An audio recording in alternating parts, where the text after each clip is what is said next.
acuerdan de Tarislan?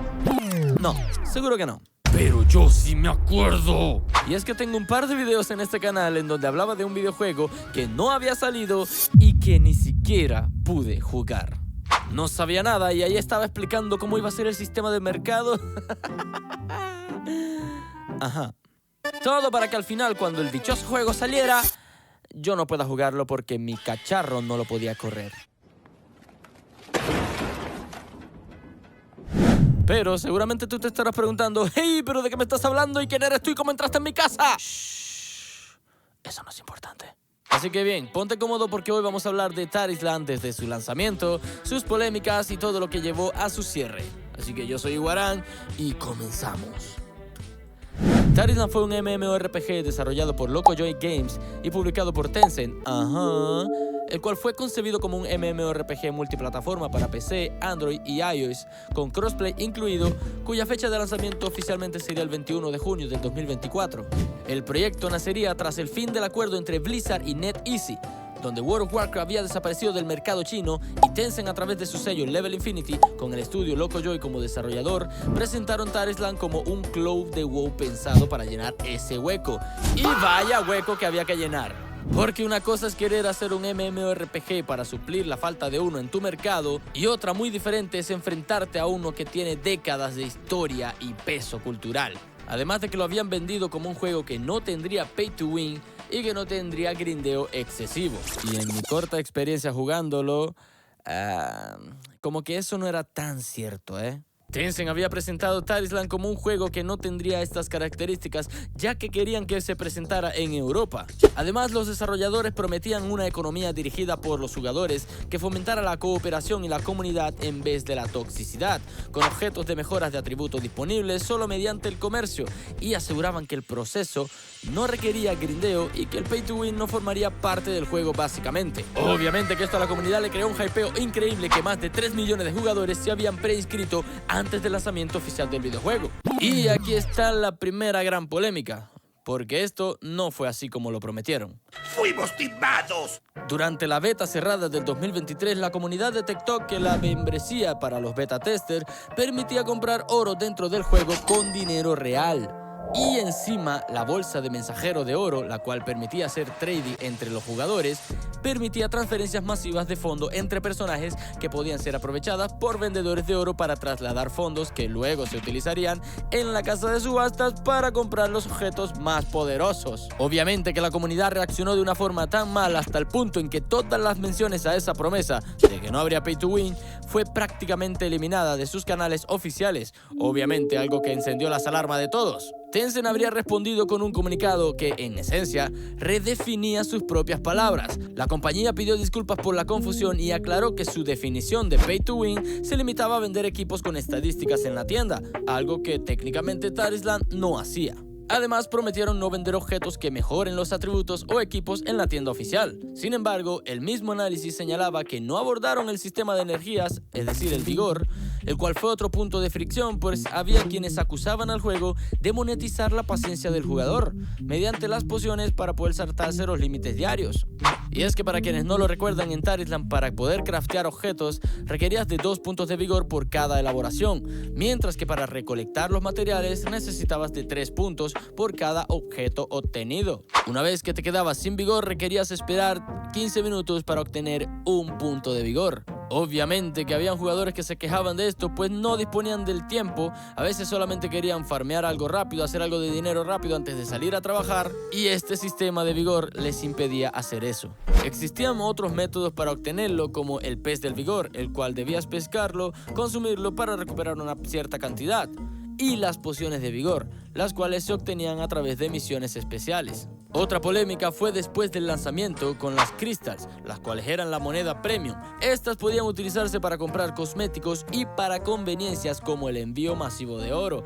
Y como el mercado permitía convertir Crystals en oro, Algunos jugadores acusaban el juego de ser pay to win, argumentando que quienes gastaban más avanzaban más, mientras que los desarrolladores insistían en que las Crystals eran exclusivamente para los cosméticos y que el oro ganado en el juego bastaba para competir.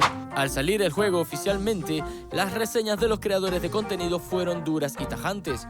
Una de las mayores críticas era que el combate se sentía lento, torpe y poco interesante, como si estuvieras esperando entre pulsaciones de botones y tiempos de reutilización. Las mazmorras probadas resultaron ser aburridas y la experiencia global no se sentía gratificante. El mismo análisis resumía el problema de fondo. Una vez superado el atractivo gráfico y estético, el juego resultaba ser bastante superficial. En Steam la recepción fue todavía peor que en el resto de plataformas, pues el juego alcanzó un pico histórico de solo 583 jugadores concurrentes. Los jugadores señalaron que el juego forzaba a subir de nivel de golpe hasta el 40, eliminando todo el sistema de progresión y su contenido, empujando a hacer las raids con tan poca gente que el juego rellenaba con bots. Sin mencionar que una de las cosas que más prometían del juego no fue lo que se esperaba. Las raids competitivas era el atractivo principal que el juego quería ofrecer a sus jugadores. Sin embargo, este impulso no se sostuvo, pues un año después del lanzamiento el desarrollo se había ralentizado con raids recicladas y actualizaciones mínimas, sustituyendo los ambiciosos planes de contenido que habían prometido originalmente. Y tras varios tropiezos en las actualizaciones de contenido, el juego perdió gran parte de su atractivo, con jugadores incapaces de completar sus builds de talentos porque las raids ya no eran relevantes. La caída de jugadores fue brutal y sostenida, tanto que para febrero del 2025, apenas 8 meses después de su lanzamiento, el juego se había desvanecido de la memoria colectiva, con picos de jugadores de 30 y 50 simultáneos en Steam, sin volver a llegar a los 100 jugadores en todo 2025. A pesar de que se lanzaba una nueva expansión. Cuando finalmente se anunció el cierre en septiembre del 2025, la cifra tocó fondo. El juego había sido rechazado casi que de forma universal en Steam, con una puntuación de reseñas mayormente negativa del 36%. Y es que yendo un poco más allá de la monetización, el juego también poseía problemas de diseños identificados por su comunidad, siendo el primero de ellos la mala adaptación del juego a la PC, pues Tallyland estaba claramente pensado para ser un juego de móvil, lo que hacía que la versión de PC se sintiera incómoda con los menús, sistema e interfaz que resultaban ser extraños para el público tradicional de PC.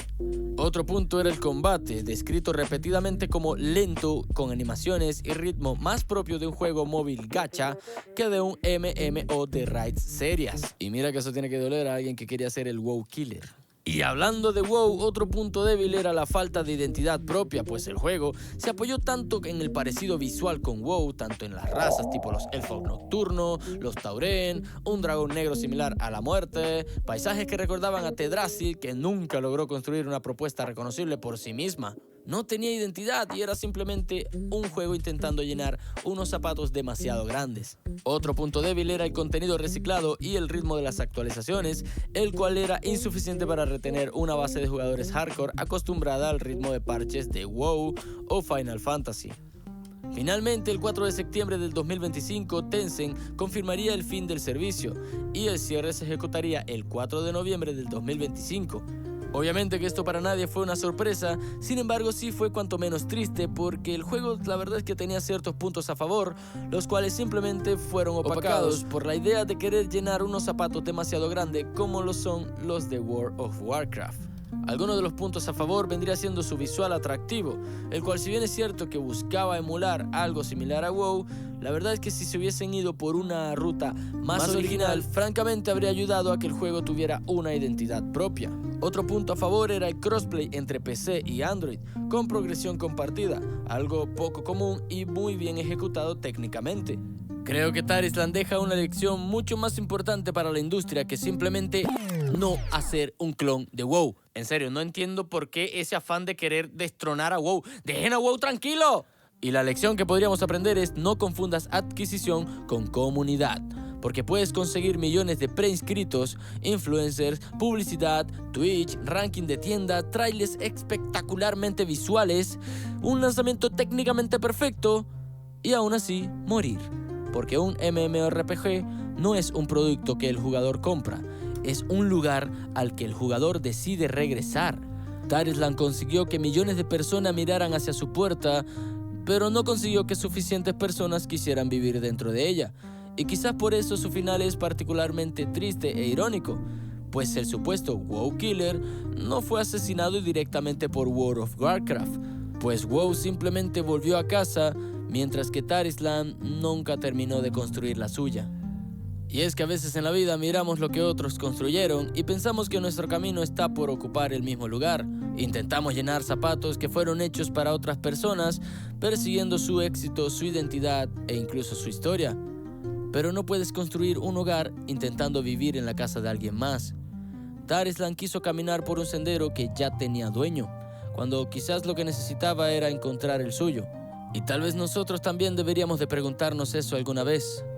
¿Estoy intentando ser el siguiente alguien? ¿O estoy descubriendo quién puedo ser yo?